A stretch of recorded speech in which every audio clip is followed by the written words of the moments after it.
2017. I veneti hanno scelto l'autonomia.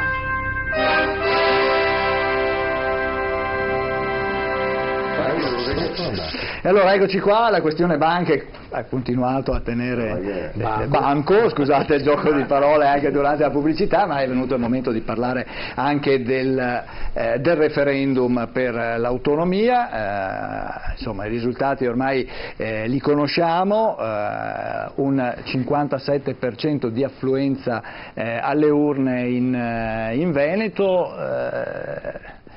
Boron, allora c'era chi si aspettava anche di più come partecipazione. Ma partiamo dal presupposto che c'era chi pensava che non saremmo nemmeno arrivati al quorum, no? Ne ho sentite di tutti i colori, ne ho viste di tutti i colori, di fronte a un'elezione ufficiale definita da una sentenza della Corte Costituzionale e quindi giuridicamente legittimata, ho sentito le più grandi stravaganze di tutto, cioè il boicottaggio, il pagare 4 euro perché devi andare a votare, ho sentito l'astensione, ho sentito non si deve fare pubblicità, ho sentito chi diceva sì ma fin fine non si impegnava, ne ho visti di tutti i colori. Il risultato alla fine è stato eclatante, ma non lo dico io, ma credo sia stato riconosciuto da tutti, perché il peso poi sulla bilancia è quello, no? Il risultato di fronte a tutte le difficoltà che sono state poste. Teniamo presente che abbiamo dovuto comprarci le matite copiative, cioè fare la gara appalto per le matite, perché quelle che erano nel ministero con le urne tutto il necessario non c'è stato concesso. Teniamo presente che non c'è stato concesso di mettere il timbro nella tessera, perché la giustificazione è consumiamo, se non ricordo male, 1/18 dei quadratini che sono presenti nella tessera.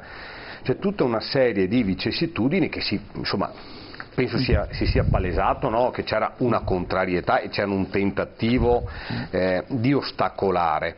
Seppur questo, il risultato è stato che il popolo, perché è la vittoria in questo caso dei veneti, e non si sono fatti lusingare da queste cose, non si sono fatti tirare dalla giacchetta da nessuno, né da noi, da nessuno, cioè da nessuna parte politica, e hanno pensato che quel giorno doveva servire per dare un chiaro messaggio a chi governa qui e soprattutto giù a Roma, di qualsiasi colore politico sia, che il Veneto ha la necessità, è arrivato il momento e lo ha certificato, ha la necessità di avere l'autonomia.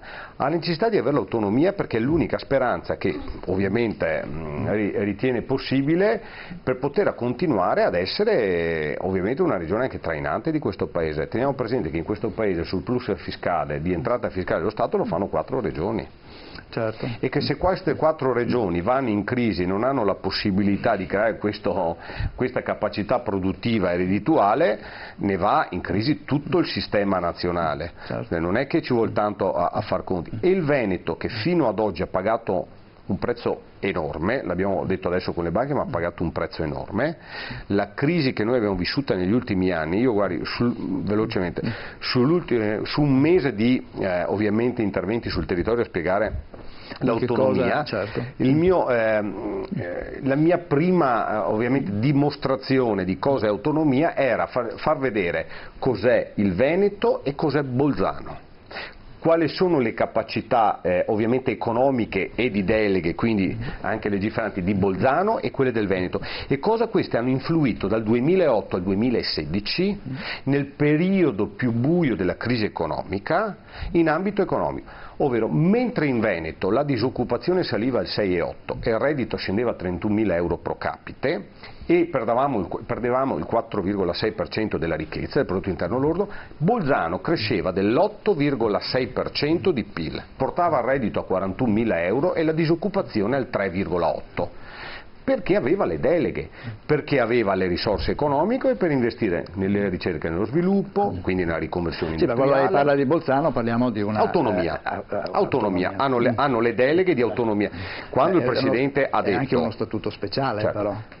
Sì, però quando il Presidente ha spiegato in maniera ben precisa, i colleghi che hanno in Regione c'erano e hanno ascoltato, ma avremo modo di discutere poi in Commissione, ha detto che nel momento in cui l'autonomia porta le 23 deleghe riconosciute dalla Costituzione a favore della Regione, e queste 23 deleghe corrispondono ai 9 decimi fiscali per la sua gestione, quindi non è, cioè 9 decimi corrispondono alle entrate fiscali per gestirle, il risultato è che di fatto, ma non giuridicamente, ma di fatto siamo una regione a statuto speciale. Guardi, lo sentiamo, abbiamo qua Luca Zaia, proprio, sentiamo che cosa ha detto. È proprio così, anche perché se si applicano i dettami della Costituzione, 23 competenze con il relativo federalismo fiscale ci portano nelle condizioni di fatto di essere come Trento e Bolzano. Questo può anche dare una spiegazione a chi da Roma dice 23 sono troppe. Ma noi siamo pronti, nel senso che il disegno di legge statale di iniziativa regionale c'è già, 58 articoli, e vengono elencate tutte le competenze, le 23, e come articolarle. Ovviamente poi cercheremo di capire fino a che punto questo governo sarà in grado di affrontare il tavolo delle trattative, e poi quando il testimone passerà al prossimo governo. Beh, assolutamente sì, ma io l'ho detto in tempi non sospetti, perché l'ho detto durante la campagna referendaria. Questo, se vi ricordate, ho sempre detto è il referendum dei Veneti e dei nuovi Veneti. Certo non è il referendum dei partiti. Jessica Rostellato, lei, Partito Democratico, però da subito è stata una dei sostenitori del sì per questo referendum. Sì, ho sostenuto convintamente, diciamo, il sì all'autonomia. Tra l'altro in coerenza, voglio dire, col mio partito, perché la direzione regionale del Partito Democratico ha scelto la strada del sì, perché abbiamo voluto mettere da parte appunto i partiti politici e rispondere alla domanda, cioè una domanda, e pensando ovviamente al popolo veneto, nel senso che alla domanda vuoi più autonomia per il Veneto, come è stato evidente poi dal voto popolare, qualunque veneto avrebbe detto sì. Dove, per quanto ci riguarda, l'autonomia, che non è l'indipendenza e non è lo statuto speciale, è l'autonomia prevista dall'articolo 116 della Costituzione, è un atto di responsabilità, di forte responsabilità, perché una regione si fa carico di materie che attualmente non gestisce, con ovviamente le risorse che le servono per gestire questo tipo di materie, ma significa poi farsi carico di queste materie per sempre, quindi saperle poi anche gestire in maniera più efficiente possibilmente, e cercando di utilizzare quelle risorse nel miglior modo possibile. Io credo, come crede insomma il mio partito, che l'autonomia possa essere una grande occasione per il Veneto, per i cittadini e per le imprese venete. Poi tutto quello che riusciamo a portare a casa ben venga. Quando si parla delle 23 materie, benissimo, cioè cerchiamo di portare a casa il risultato migliore che esiste. Io credo però che vadano messe delle priorità, nel senso che ci sono delle materie secondo me che vanno assolutamente portate a casa. Penso per esempio all'istruzione, che è una cosa su cui mi sono, diciamo, anche impegnata, diciamo, anche presso il Ministero dell'Istruzione con altri colleghi veneti. Noi abbiamo dei grossi problemi in ambito di istruzione, tutta la questione delle scuole paritarie. Noi abbiamo un caso molto particolare che non esiste in nessun'altra parte d'Italia se non l'Emilia Romagna, in cui abbiamo 2/3 delle scuole che sono paritarie per quanto riguarda gli asili nido e le scuole materne, che difficilmente viene compreso anche a Roma come problematica, ed è un problema che ricade sui nostri cittadini, perché molte famiglie, 2 famiglie su 3, sono costrette a pagare una retta che è il doppio di quella che si paga nelle scuole pubbliche. Allora questo ovviamente è un problema che noi abbiamo tentato anche di risolvere attraverso le detrazioni che sono state messe nella scorsa legge, 2 anni fa nella legge di bilancio, per cercare appunto di restituire una parte di queste rette scolastiche alle famiglie, ma non è sufficiente. In una situazione come quella del Veneto, in cui la maggior parte delle scuole sono in questa situazione, è giusto dare una risposta alle famiglie. Per quanto mi riguarda, una famiglia veneta che non ha possibilità di scegliere, perché si ritrova per una questione storica ad avere nel suo comune solamente la scuola materna paritaria, deve pagare quanto paga una famiglia che ha la possibilità di mandare il suo bambino alla scuola pubblica. Questo per esempio, quindi per esempio l'istruzione secondo me dovrebbe essere la materia fondamentale. Quindi diciamo tutte e 23 sono troppe, andrebbe più... Non è che sono troppe, secondo me però bisogna concentrarsi su alcune materie e dire su questa materia io non voglio cedere, nel senso, e questo credo e spero che il governatore ascolti anche diciamo le forze di minoranza e si vada anche insieme, voglio dire, più forti, perché se appunto tutte le forze politiche vanno a dire per noi è importante l'istruzione ma anche i beni culturali, penso, noi abbiamo tantissimi beni culturali da tutelare nella nostra regione, attualmente le nostre soprintendenze devono fare richiesta a Roma delle risorse, attendere di avere l'autorizzazione, se noi riuscissimo anche a fare una programmazione si riuscirebbe insomma a snellire anche la parte... se l'autonomia viene gestita in maniera oculata e con e come dicevo prima appunto con responsabilità, secondo me può essere un grosso beneficio per tutti i veneti. De Biasi, allora lei si è battuto invece per l'astensione, è ancora convinto che malgrado il risultato poi alla fine non ne caveremo fuori un ragno dal buco? Io mi sono battuto per l'astensione e sono davvero contento che quasi il 45% tra quelli che si sono astenuti, i no, non abbiano condiviso non il concetto di autonomia, ma il concetto che poiché i veneti naturaliter siamo sempre stati per l'autonomia, quando la proposta è partita dalla Lega, e forse non poteva essere diversamente, tutti si sono accodati supinamente. Invece andava spiegato, a mio avviso, che l'autonomia non è indipendenza, non è statuto speciale, non è tenersi le tasse all'80%, non è financo quello di non avere vincoli nel gestire il bilancio. Difatti io e pochi altri, eravamo in 4 su 18, abbiamo dovuto farci carico di spiegare cosa rimaneva dell'autonomia, atteso che poi qui ripeto la denuncia, il Presidente pro tempore nel sito istituzionale della Regione, nonostante i solleciti e una lettera specifica, non ha messo né la sentenza che viene spesso citata e che va letta nel suo complesso, ad esempio la sentenza suggeriva, uso un termine non tecnico apposta, che si dovesse fare un richiamo all'articolo 117, come ad esempio il quesito Lombardo aveva fatto l'articolo 116, cosa non fatta. Non ha messo il carteggio, non è che siano carteggi privati, non ha messo la legge 16 che è vigente, perché quindi c'è stato un occultamento di informazione, una disinformazione voluta. Quindi secondo lei i veneti sono andati a votare? Sono andati a votare informati su quello, io difatti l'ho battezzato il quesito vuoi bene alla mamma, nel senso che è ovvio, ma anche da parte... Ma lei è convinto che adesso non si riuscirà a fare nulla? Adesso è finita la vicenda referendaria, bene. Se il Partito Democratico invece di essere supino, o anche i 5 Stelle, invece di essere supini, avessero preso il rischio, io ho avuto modo di parlare con un consigliere che è la Bartelle e con Azzalin, questi 2 consiglieri, dicasi 2, hanno mandato sotto quorum una provincia. Allora tra arrivare al 45, 44,8 e arrivare al 51, ma non per far fallire il processo di autonomia, perché quello che non si è voluto spiegare è esattamente questo, che il processo, l'iter, non aveva assolutamente bisogno del referendum, proprio, sono soldi sprecati e rimango della stessa idea.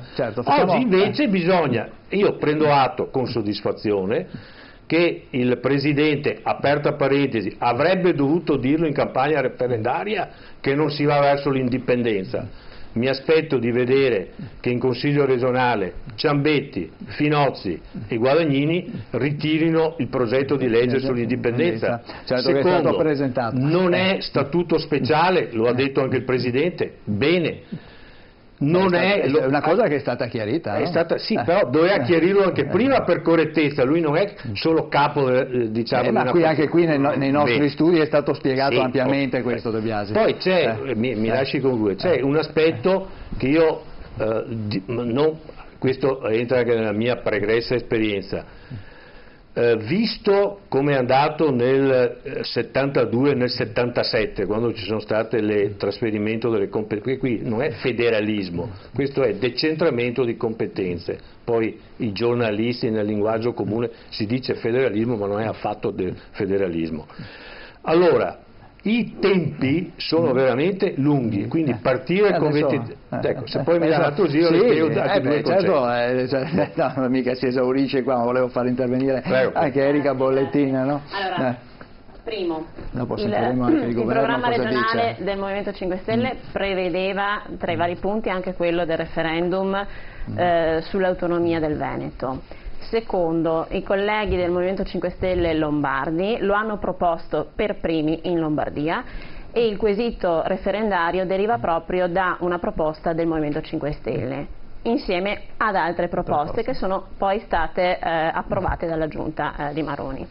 Quindi il Movimento 5 Stelle ha supportato questo referendum, ha fatto informazione, ma informazione sana, non come quella che ho sentito in altre circostanze, in altri contesti, che a volte ci si è un po' lasciati andare verso la demagogia, bisogna dire un po' come stanno le cose, e ha fatto appunto campagna pro sì. Poi naturalmente c'è sempre chi va per la propria strada, chi non è d'accordo, e mi permetta ringraziare chi ha fatto sì che non si raggiungesse il quorum. A mio modo di vedere non è un discorso molto democratico, perché io credo che il popolo debba esprimersi, abbia la necessità, il diritto dovere di esprimersi, quindi tutto ciò che per noi è partecipazione democratica e democrazia dal basso, ecco, bisogna portarlo sempre in alta considerazione e rispettare sempre la volontà popolare. Democratica non è che non lo sia.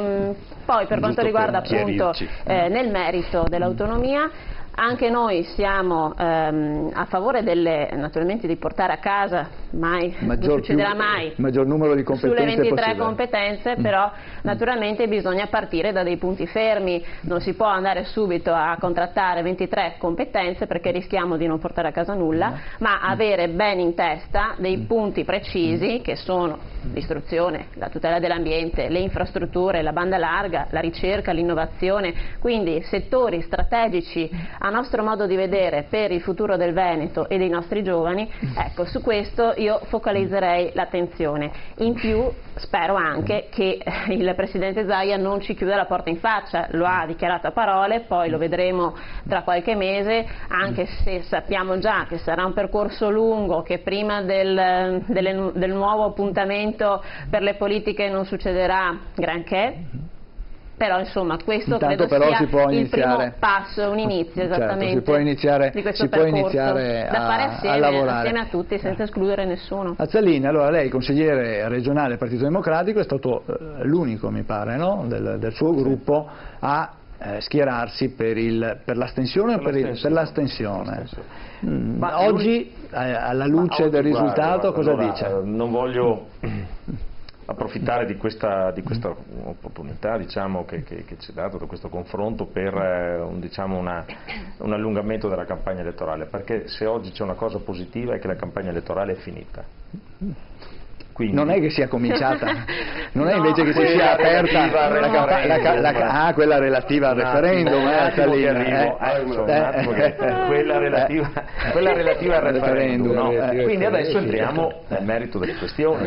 Allora, se vogliamo entrare nel merito delle questioni, intanto va sgombrato il campo da tutta una serie di ostacoli che possono in qualche modo, diciamo, inquinare questo percorso di confronto con il Parlamento. Allora mi si deve rispondere: che necessità c'era di, oltre ad approvare il disegno di legge sulla richiesta, diciamo, di avviare le trattative sulle 23 materie, di approvare anche un PDL statale da sottoporre per la richiesta di autonomia speciale? Ma, dice con abilità dialettiche il Presidente, ma chiedere 23 materie equivale a chiedere, diciamo, essere regione speciale. Certo. Bene, allora perché lo chiedi?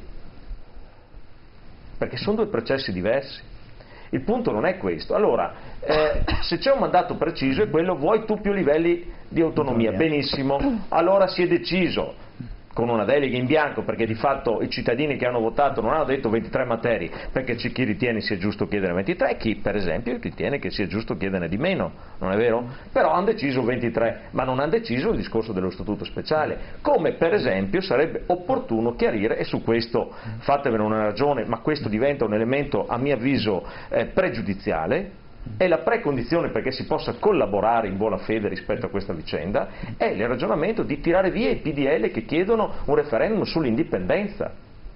Quello che sta succedendo oggi in Catalogna deve preoccupare tutti quanti, e allora io credo che chi ha votato questo referendum in buona fede non vuole percorsi che possono portare a sbocchi imprevedibili. Allora è bene su questo sgombrare il campo, dire una volta per tutte che non si è d'accordo e si ritirano questi, perché lo scudiero di Zaia e il presidente del Consiglio Ciambetti è la firma che, prima firma che porta il disegno di legge per richiedere il referendum sull'indipendenza. Allora, è questo il problema dei veneti? È questo il futuro che vogliamo? Allora mi si risponda, se non li si vuole tirare via, che probabilmente non li tireranno via, è semplicemente per un motivo, perché allora si vorrà continuare, come diceva e mi voleva anticipare il collega Boron, una campagna elettorale, perché questo è il motivo. Fino adesso i cittadini veneti hanno sostanzialmente pagato una campagna elettorale, è una passerella ben alta, perché sentirsi lamentare, permettimi,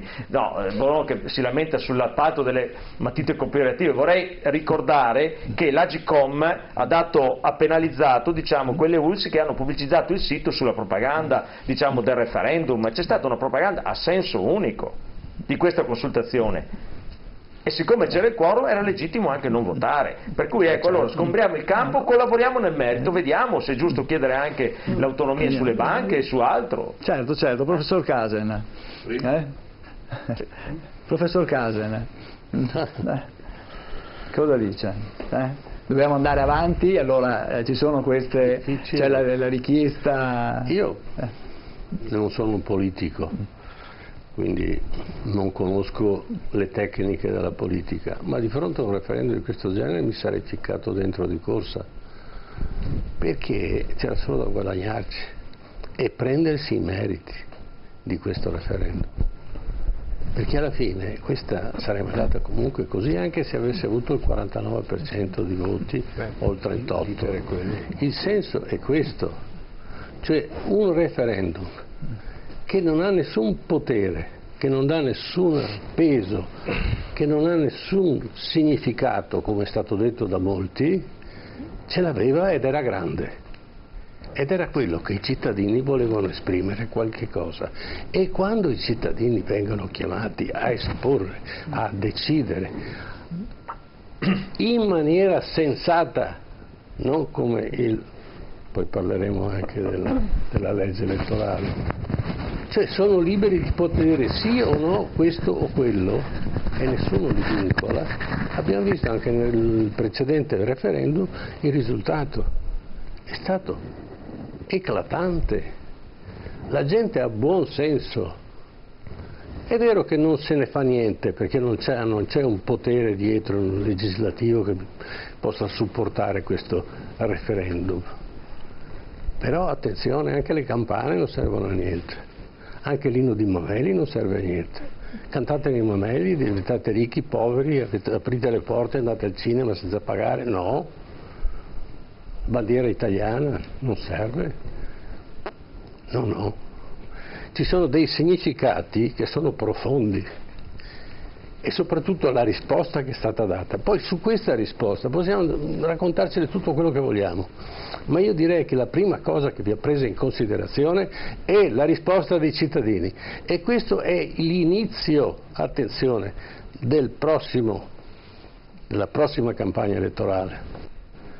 E dovete tenerne conto. Per questo dico, il PD doveva ficcarsi dentro a volo e togliere potere a chi invece lo stava gestendo a mani piene, e questo è andato. Ma ripeto, io non sono politico, quindi certe cose, certi errori non li posso fare. Io sono abituato che se in banca ho i soldi li spendo, se non ce li ho non vado in cerca nelle tasche dei cittadini, aumento le tasse, me li metto in tasca e poi li spendo come voglio. È un'altra logica. È come la logica della Chiesa, quindi la Chiesa non produce nulla se non sentimenti, se non cose molto importanti che sono l'etica, sono la morale, sono la teologia, eccetera, ma non produce economia, anzi non l'ha mai prodotta, però ha una sua funzione. Allora, però la maggior parte delle persone ogni mattina si alza e va in bottega e si misura con la cassa, e quando alla sera vede che la cassa è vuota, e vi garantisco, perché sto percorrendo tutta la zona dei colli e c'è un malessere, non è che sono contro questo, l'ideologia come una volta sono di sinistra, di destra, di centro, eccetera, c'è un malessere, e dire ma qual è il futuro mio e dei miei figli, cosa lascio ai miei figli?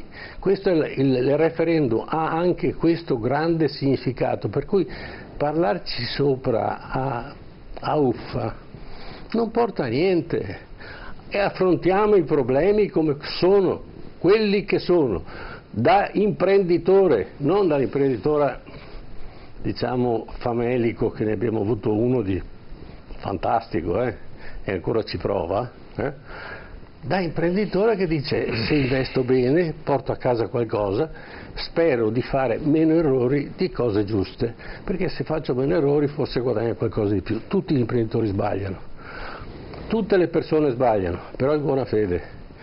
Lo Stato non è il distributore delle ricchezze di chi ha i soldi li manda dall'altra parte, perché noi stiamo alimentando la corruzione della Sicilia. Se c'è corruzione in Sicilia è perché sanno che comunque dallo Stato, tramite il Veneto, la Lombardia, tutte le regioni, il Piemonte, eccetera, tutte le regioni ricche, arrivano i soldi e lì vanno a finire sul nulla.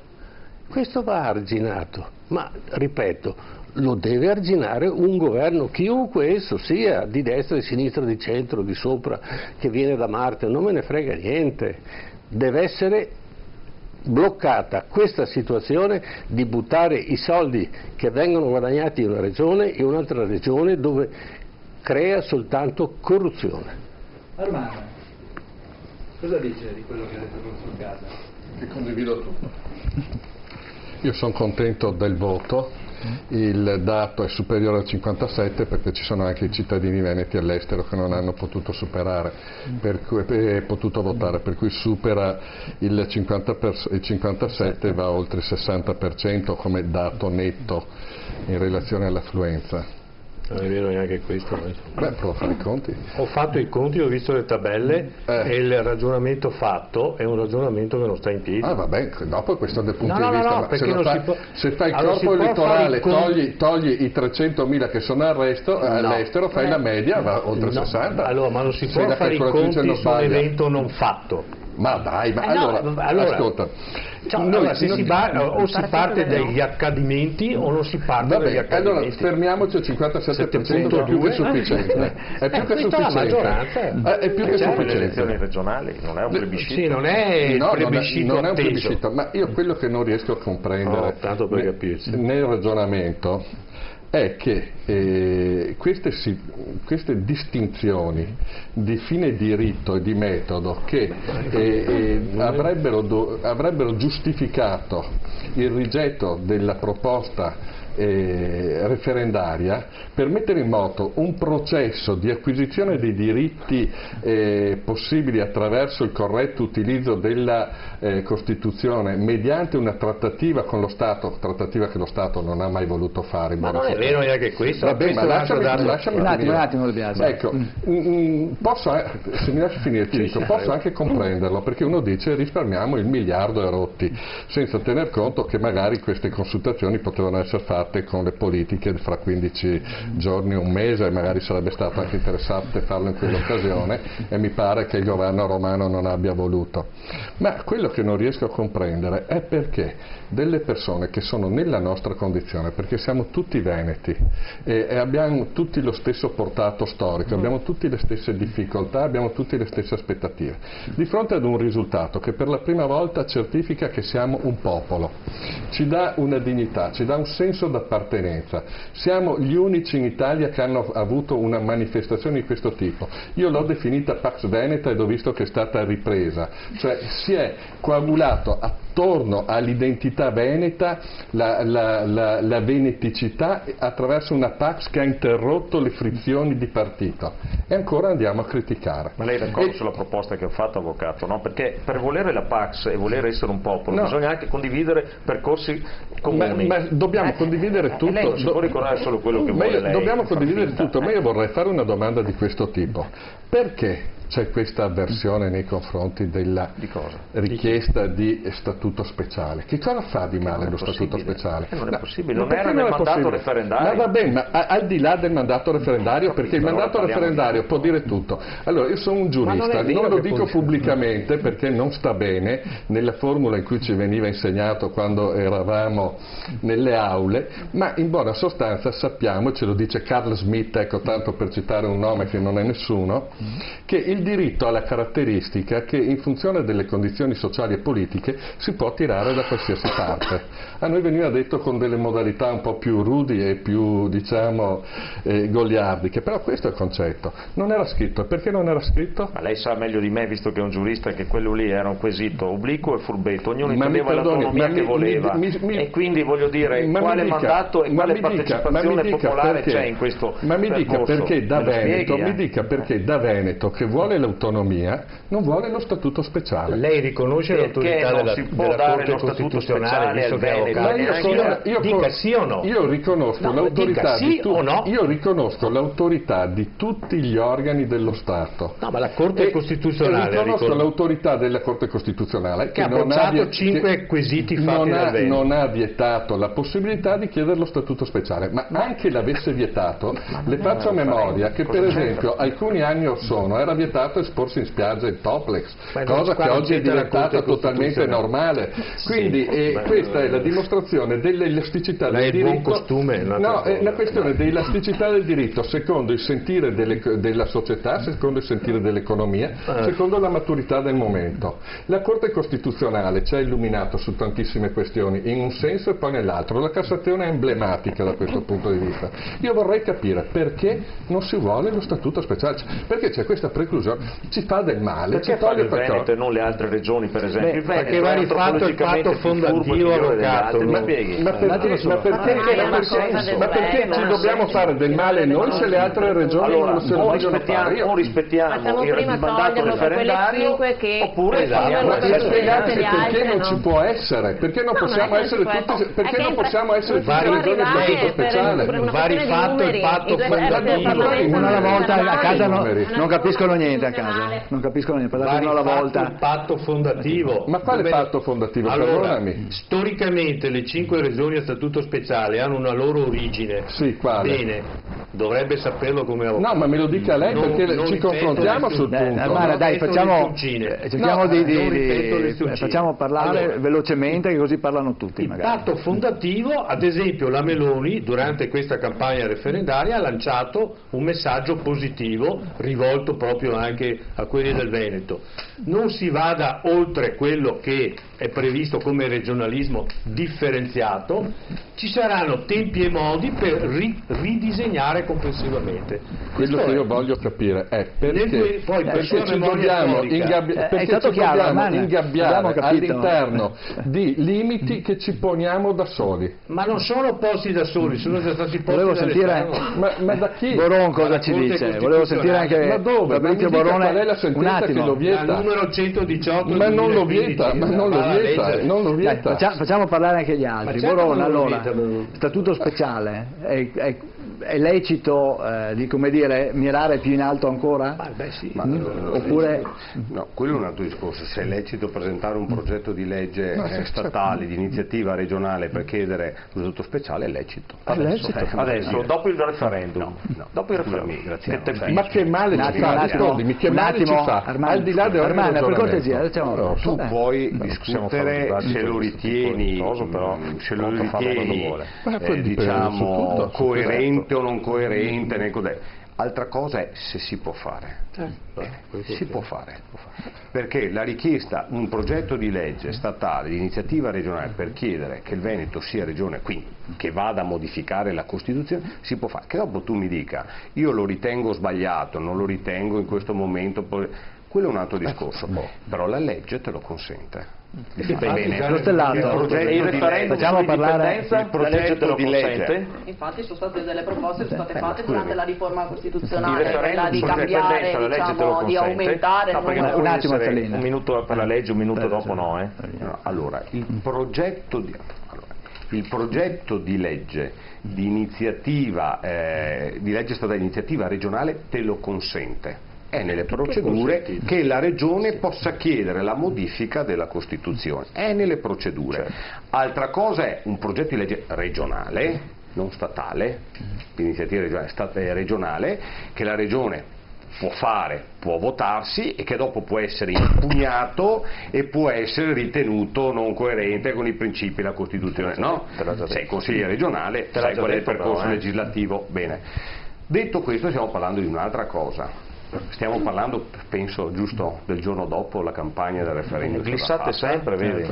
La campagna è stata fatta, ritengo che indipendentemente da quello che è stato prima, oggi c'è un dato certo, concreto, non un gazebo, ma un'urna ufficiale certificata dalla Corte d'Appello che ha detto che 2.300.000 e rotti mila euro, 2.300.000 cittadini hanno votato e il 98% ha detto di sì. Sono i soldi tuoi. 328, che oltre 2.300.000 veneti hanno partecipato a questa consultazione democratica, al 98% hanno detto di sì, e quindi hanno espresso, e io ritengo giusto quello che è stato detto prima, hanno espresso un messaggio chiaro che è quello di identità, di appartenenza. Hanno detto siamo un popolo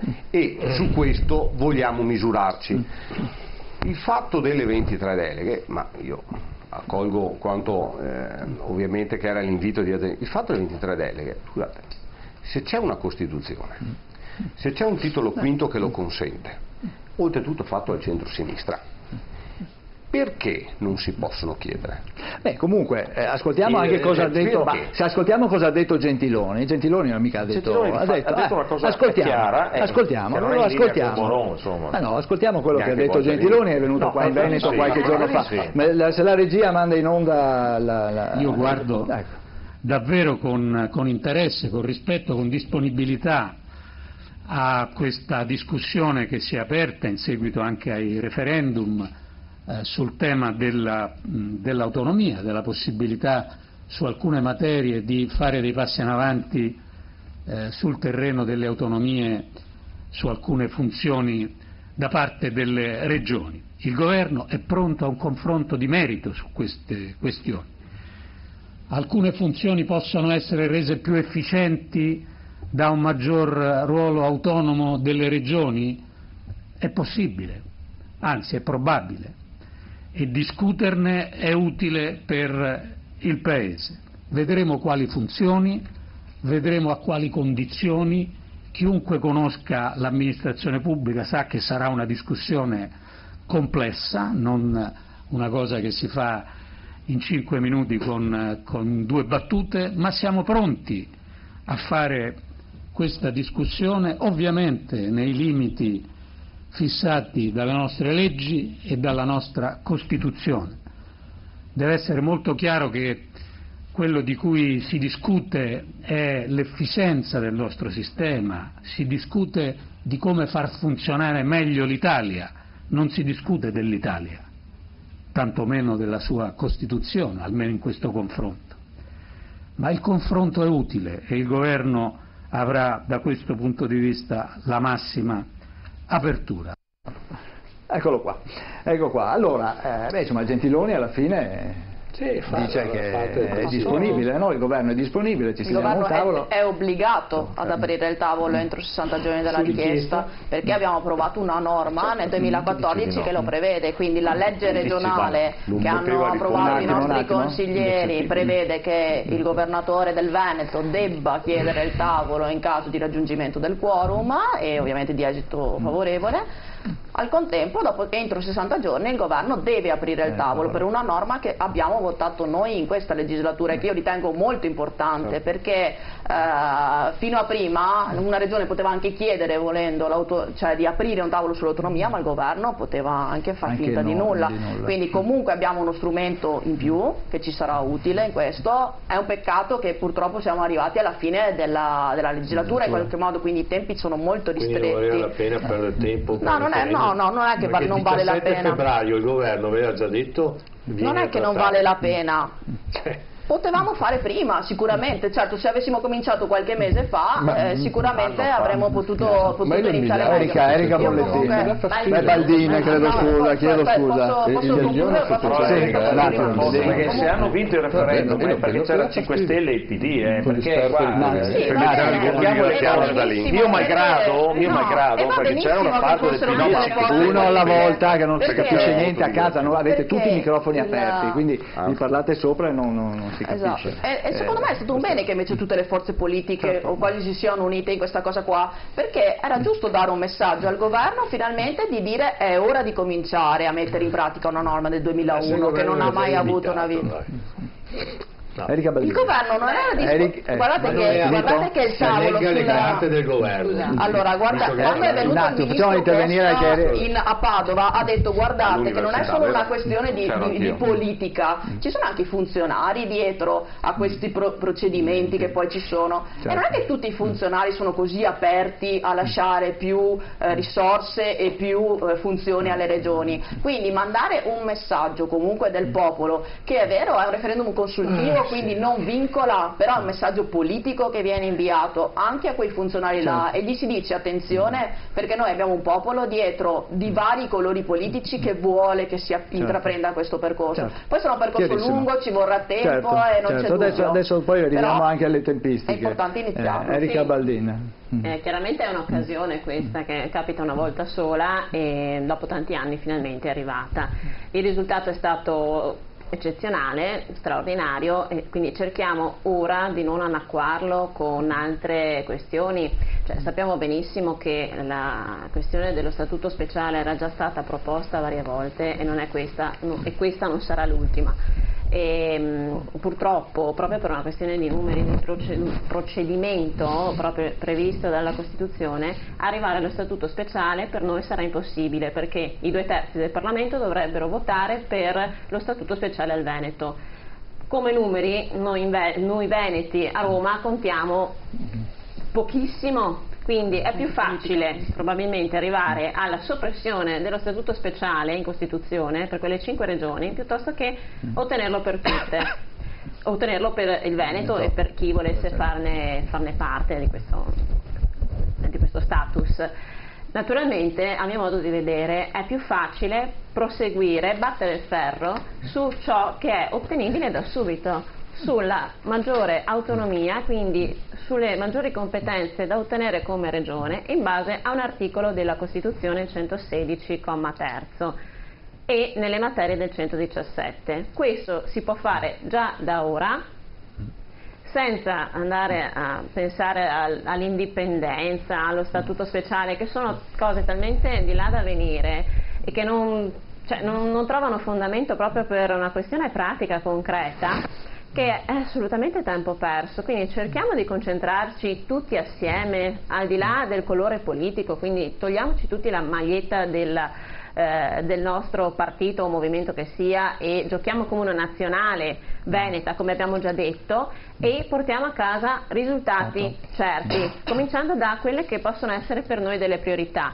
Poi sarà a noi, alla nostra bravura, capacità ed efficienza far andare meglio le cose e dimostrare di essere migliori di Roma. Ma una strada preclude l'altra? Allora, io temo che si faccia una boutade elettorale possono fini fare tutte e due le elettorali. strade, non c'è un divieto normativo che impedisce di fare l'una o l'altra. Ognuno può proporre la legge, il progetto di legge che vuole, chiaramente. Però bisogna anche capire che non si può prendere in giro il popolo veneto. No, ma non prenderlo in giro, ma aprire il dibattito su una questione di questo tipo senza autoflagellarsi e senza porsi sempre nella condizione di sudditanza, secondo me, con piena consapevolezza della difficoltà. Però noi, se non abbandoniamo l'atteggiamento mentale e culturale di sentirci inferiori rispetto ad uno Stato centrale, di sentirci quasi come una colonia, difficilmente riusciremo a trovare quell'equilibrio che ci consente di, come dire, anche guardare il futuro con maggiore forza e con maggiore determinazione per ottenere dei risultati all'interno di quelli che sono le norme che ci disciplinano la vita, però con dignità. Se riteniamo che possa essere il nostro interesse lo statuto speciale, che secondo me male non farebbe, apriamo il dibattito, dopo andrà è comunque uno step successivo. Quando vai in Trentino sul Tirolo senti che soffrono per colpa dello statuto speciale? No, certo, riuscire ad ottenerlo. Comunque uno alla volta. Posso dirle, secondo me è stata una scelta infelice il giorno dopo del referendum parlare di statuto speciale, perché se abbiamo appena fatto un referendum prendendo una direzione, perché parlare di una cosa che prevede un percorso completamente diverso? Ciò non toglie che, voglio dire, il percorso non sia fattibile teoricamente. Sappiamo che era molto difficoltoso, perché non è che se il Veneto va a chiedere lo statuto speciale poi non ci sarà qualcun altro che lo fa. La Sicilia è venuto fuori l'altro giorno, noi vogliamo togliere lo statuto speciale. Ma la domanda che continuo a ripetere è abbastanza semplice, cioè la vostra avversione, al di là delle questioni di merito, di come è stata proposta, diciamo, allo statuto la speciale, strada che si è dove sta? Il Consiglio regionale ha invocato una strada che è quella dell'autonomia, portiamola avanti e portiamo a casa. Ecco, Zaia proprio oggi a Fiera Cavalli, scusatemi, a condizione che non ci sia lo statuto speciale, era quello che mi sono appuntato, non riesco a capire, poi tutto il resto mi sta bene, ma non riesco a capire perché sentiamo allora oggi perché ci sia Armando, per cortesia, dai. Allora oggi a Fiera Cavalli è intervenuto il presidente Zaia e ha parlato già di tempistiche, quindi ha dato già anche i tempi e ci sono anche già delle convocazioni. Sentiamo il servizio di Miriam Scandola. Archiviati ma non del tutto gli entusiasmi per l'esito referendario, il governatore ha appena costituito una consulta di 34 esperti in supporto della delegazione regionale che andrà a negoziare con lo Stato. La prima convocazione è già in agenda per il 3 novembre. Venerdì 3 faccio insediare la consulta, cioè tutti i detentori di interesse del territorio. So che già i detentori di interesse, quindi le diverse realtà, associazioni, vengono audite dal Consiglio regionale e quindi dalla Commissione. Penso che verosimilmente noi siamo pronti col contratto da sottoporre a Roma nel giro di 15 giorni. Non lo preoccupano i tempi di Roma, che potrebbero essere ben diversi dalla tabella di marcia veneta. Noi rispettiamo tutti, però la loro libertà finisce dove inizia la nostra. Giorni caldi anche nei corridoi della Lega, con il caos creato dall'iniziativa di Zaia per rendere la regione a statuto speciale. Bocciato a parole da Maroni e liquidato velocemente da Salvini, il disegno di legge è un impegno morale per me, ripete continuamente il Presidente. Chi troppo vuole nulla stringe, il governatore tiene comunque ben separate le due questioni, da una parte le trattative con lo Stato per ottenere 23 competenze, dall'altra invece il capitolo dello Statuto Veneto. Un atto dovuto, perché in Veneto c'è questa istanza, c'è sempre stata, non c'entra nulla con la trattativa, quindi Lazzaroni, tutti quelli che hanno voluto far pensare che c'entrasse con la trattativa, ma ricordo anche che non è incostituzionale, perché è una modifica della Costituzione, e quindi poco di buono anche tutti quelli che dicono che non sta in piedi. Posso dire velocemente nel 2008, quando venne attivato l'iter giunta Galan-Zaia, senza fare pagliacciate del referendum, venne attivato anche i 3 disegni di legge a firma senatore Galan. Uno riguardava la particolarità fiscale, il secondo lo statuto speciale e il terzo avere le competenze della Catalogna. Benissimo. Nel 2008 governò per 2 anni il centrodestra e non si è visto nel primo, nel secondo, nel terzo. Io capisco che è propaganda politica, va bene, L'unica cosa, visto l'andazzo che hanno preso i partiti, copiate, mettete anche voi statuto speciale prossima campagna elettorale e tutti assieme. Se vogliamo parlare seri, allora giochiamo con i termini. Certo che non è vietato proporre un PDL, certo che non è incostituzionale chiedere di diventare regione speciale, poi c'è un percorso che deve essere attuato per diventare ed avere il riconoscimento di regione speciale. Ma il punto è questo, guarda, io faccio una domanda al governatore Zaia, no? Ma la faccio anche ai nostri telespettatori, ma noi pensiamo di essere i più furbi, ovvero basta un referendum per dire diventiamo regione a statuto speciale e ci teniamo quello che vogliamo, come vogliamo lasciare intendere? Perché guardi che già hanno iniziato nelle altre regioni e lo fanno anche delle altre ma Zaia ha detto che sono due strade diverse. Ho capito, ma allora voglio dire, noi pensiamo di ridisegnare lo Stato in questa maniera? Il punto, se vogliamo parlare seriamente, è che si deve affrontare il ragionamento del ridisegno istituzionale in questo Paese. Perché non possiamo pensare che tutte le regioni fanno il referendum, diventano regione a statuto speciale, fanno quello che vogliono con il residuo fiscale e quant'altro. Cioè, guardate che qui ci sono delle regole, degli intrecci costituzionali ed è stato, non è vero che non l'hanno mai concesso, è vero che non è mai stato avviato un percorso del genere, non c'è un precedente, per cui gli intrecci amministrativi e costituzionali non sono semplici e dipanarli in poche settimane è solo un'illusione che si lascia anche questo intendere per tenere alto il livello di interesse pubblico. Da qui a marzo diciamo che ci sono le elezioni. Questo è talmente evidente che è scritto, perché quando ci si presenta alle telecamere dicendo noi abbiamo già il PDL, abbiamo già la delegazione, abbiamo già tutto, ma allora Cristo, perché hai fatto quel referendum? Non lo potevi fare a seguito di una trattativa e dire siete d'accordo i cittadini veneti su questo, questo e questo e concludiamo su questo? No, prima per quale motivo? Questo è il punto. Certo. Allora, Borone e professor Casen. Parte, mi permetto di dire che quando sento dire che 2.300.000 erotti veneti sono andati a votare una pagliacciata, mi scusi ma ritengo sia poco rispettoso, seppur le sue posizioni di astensione nei confronti di chi quel giorno ha deciso di votare. Mi scusi ma è una questione di modo e soprattutto di rispetto nei confronti delle persone. Ecco, volevo dirglielo perché me lo sono sentito di dirglielo. Detto questo, il referendum è avvenuto, c'è una trattativa, ci sarà, ovviamente c'è un percorso che è disegnato, chi è in Consiglio regionale lo sa, insomma abbiamo già le audizioni convocate per parlare con le associazioni di categoria, con le parti sindacali, c'è tutto un contesto ovviamente del territorio sul quale si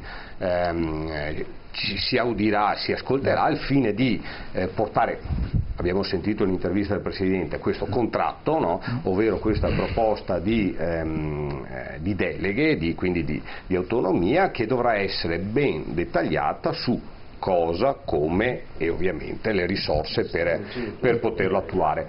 Io ritengo, guardate, dopo indipendentemente dalla posizione, però io voglio sempre tornare su quello che potrebbe voler dire, io ne sono convinto, autonomia per questa regione.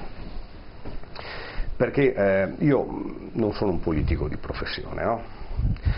Io sono un piccolo imprenditore che lavora, che si guadagna da vivere tutti i giorni, aprendo la serranda, sapendo cosa vuol dire fare difficoltà, cosa vuol dire a fine mese pagare gli stipendi, le difficoltà di incassare i soldi dal cliente quando hai qualche magari situazione con qualche ente pubblico che giocano con le regole come fanno. Pensate che oggi ci sono gli enti pubblici che di fronte a una legge dello Stato che dice che devono pagare entro 30 giorni, si autoderogano la legge dicendo che siccome la media di pagamenti nazionali è di 120 giorni, loro pagano a 120 giorni e dobbiamo anche ringraziarli. Guardiamo quelli regionali. Detto questo, no, ma lo dico perché questo, sì, ma purtroppo viviamo in un contesto. Siamo nel paese dell'oro,